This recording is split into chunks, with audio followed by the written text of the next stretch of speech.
परंतु तो कुठल्या दिशेने प्रयत्न करतो किंवा त्यांनी कुठल्या दिशेने प्रयत्न करावे, हा जो एक बेसिक डिसिजन जो आहे ना, तो आपल्या पत्रिकेतून आपल्याला नक्कीच गायडन्स मिळतं.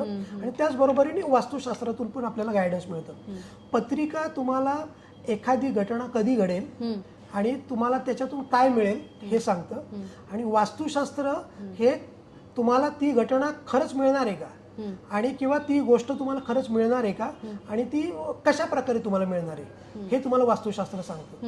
म्हणजे उदाहरणार्थ असं झालं की पत्रिकेने सांगितलं तुम्हाला की तुमच्या नशिबामध्ये आता 100 रुपये आहेत, परंतु ते 100च्या 100 रुपये मिळणं किंवा न मिळणं हे तुमचं वास्तुशास्त्र ठरवतं. म्हणजे समजा तुमच्या पत्रिकेप्रमाणे पत्रिका चांगली आहे, तुम्ही प्रयत्न पण करतायत, 100 रुपये नक्की तुम्हाला मिळणार आहेत. पण जर तुमच्या घरामध्ये वास्तूचे दोष असतील तर ती पत्रिका 100% तुम्हाला मिळून देत नाही. मग ते 100च्या जागी तुम्हाला 80 रुपये मिळतील, 70 रुपये मिळतील, अशा काही घटना घडतात.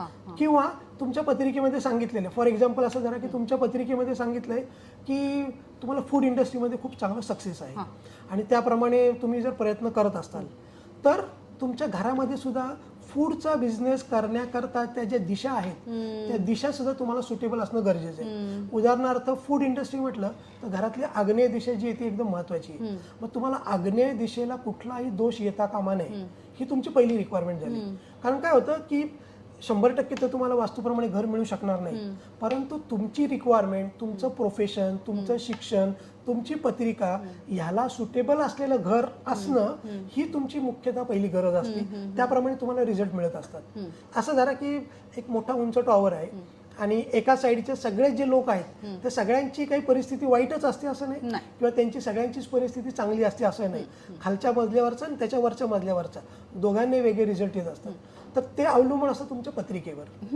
म्हणजे तुमच्या पत्रिकेमध्ये समजा उदाहरणार्थ एक उत्तर दिशेचा दोष असेल आणि तुमच्या घरामध्ये पण उत्तर दिशेचा दोष असेल तर त्या व्यक्तीला जास्त त्रास होतो.